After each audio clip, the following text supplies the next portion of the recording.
tingnan mo, unang kwan dyan, Andorra. Tapos, napasok nila yung Andorra. Sumunod na kwan doon. Sumunod sa France. So, sa panahon, wala na, natapos na kay Musa bin Nasser, mabilis na lamang. Sa panahon ni Abdurrahman al-Ghafiqi, may pangalan dyan Abdurrahman al-Ghafiqi, nakarating ang mga Muslim sa Sens. Ang Sens sa France is 100 kilometers away from the Paris.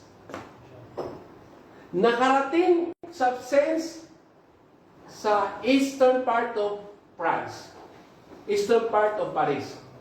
Tapos naglaban sila, doon natalo si Abdurrahman al-Ghafiqi sa labanan sa Portier. O Balatu Shuhada sa Arabic. Sino nakaalam nun? Narinig na niyo yung Balatu Shuhada, Marakat Balatu Shuhada, o Portier War. So, from 50,000 na sundalo ni Abdurrahman al-Ghafiqi kontra sa 400,000 na pinamumunuan ni Charles Martel. Ang pangalan niya, Charles, pero di ba, ang pronounce doon is Charles Martel.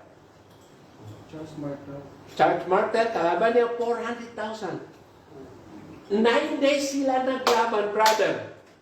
Halos matalo na si Charles Martel. Halos matalo na sa ikasyam na araw. Alam mo kung bakit natalo ang mga Muslim? Nung makita ni Charles Martel na halos matalo sila, ipinakutos ni Charles Martel na pumunta doon sa likod para kunin yung mga ganima, yung napanalunan nila. So parang bumalik sa kwento ng Uhud. Alam mo yung nangyari sa Uhud kung bakit sila natalo? Ganun mismo. Sabi ni Charles Abdurrahman Ghafiqi, huwag kayong matras, pabayaan lang ninyo yung na yan. Yung gold na yan, natalo natin. Mananalo na tayo, tatalo na itong kalaban. Umatras. So, nangyari, humina yung frontline. Natalo siya. Mabuti na lamang, brother, inabutan ng gabi kung hindi maubos sila. Kaya sinabing Balatu Shuhada dahil napakaraming namatay na shahid naman. Simula noon, sabi ng mga ngaral, kung kahit yung mga hindi mga Muslim, kung hindi lamang natalo ang mga Muslim sa Portier, isulat na yun, Portier. Hindi kasi, ang problema kasi sa France, maraming mga silent sa kanila eh. Sinusulat pero hindi pala nababasa. Pero ang sinusulat ko na lang kung paano ko basahin. Basta Portier. Nakita mo na yung Portier?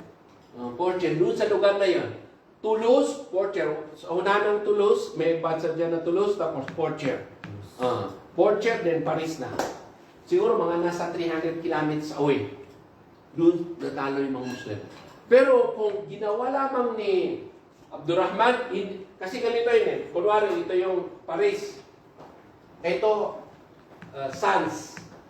Pumunta siya doon. Dito, yung Portier. Kung dumiretso na lang sana siya, is pwedeng matalo na niya yung kan. Dito pa siya dumani, sobrang pagod na nila. Pumunta pa siya ng Western. Supposed to be, dito dumiretso na siya ng Paris.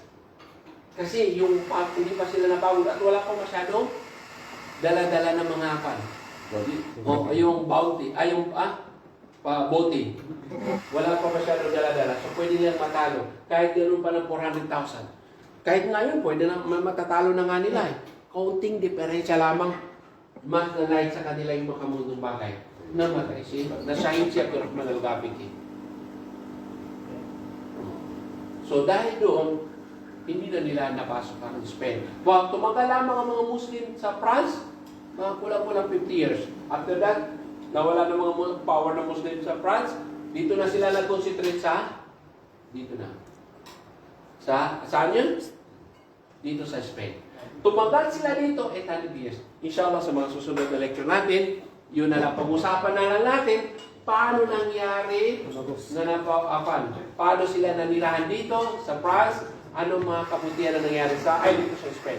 Wa akhiru da'wana alhamdulillah rabbil alamin. Assalamualaikum warahmatullahi wabarakatuh. Ito yung mga brother natin. Ganun.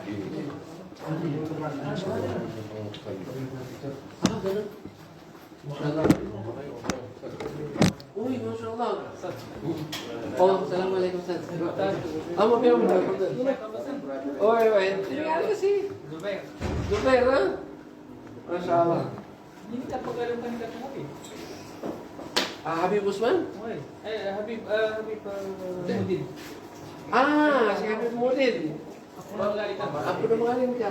Papa, nani, di ko mo sama nakataon mag-inakal pa.